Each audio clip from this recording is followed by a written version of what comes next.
એમસીની ઘોર બેદરકારી, પ્રજાના કરોડો રૂપિયા કાટમાળમાં વહી ગયા। પહેલા ઇમારત બનાવવામાં આવી અને એ જ કરોડોની ઇમારત 12 વર્ષ બાદ તોડી પાડવામાં આવી। 180 કરોડના ધુમાડાને લઈને મેયર જ અજાણ। આવાસ યોજનામાં કરોડોના ધુમાડા પર શહેરના પ્રથમ નાગરિક જ અજાણ। વટવા આવાસ યોજનાની વાત મેયર મેડમને મીડિયાથી ખબર પડી। લો કરો વાત।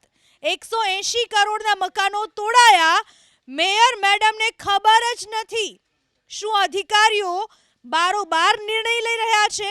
શું અધિકારીઓ હવે મેયરને પણ અંધારામાં રાખે છે? આટલો મોટો નિર્ણય મેયરને ખબર નથી, વાત ગળે ઉતરે એમ છે નહીં।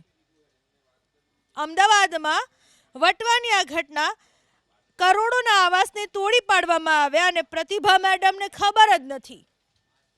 આમાં ત્યાં હજુ ઘણા લોકો જે ફાળવેલ છે મકાનો ત્યાં રહે છે અને એ જે એક બિલ્ડિંગ હતી એમાં એ જે નવી પડેલ છે તેના કારણે કરવામાં આવી। મીડિયાના અહેવાલો દ્વારા આપને ખબર પડી, સ્ટેન્ડિંગ કમિટી પહેલા એજન્ડા બેઠક થાય છે, શું પાર્ટી લાઈનમાં આ બાબત રાખવામાં જ નથી આવી અથવા તો કમિશનરે સત્તાધારી પક્ષને અંધારામાં રાખીને છેલ્લા સમયની દરખાસ્ત એજન્ડામાં લાવવામાં આવી?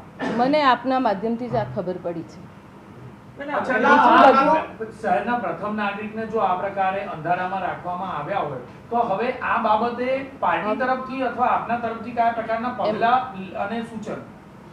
એમાં મહાનગરના નાગરિકોને કોઈ પણ પ્રકારની તકલીફ ના પડે એના માટે જેની સામે જે તપાસ હોય કે પગલાં ભરવામાં આવનાર છે એની સૂચના વિભાગમાં આપવામાં આવી।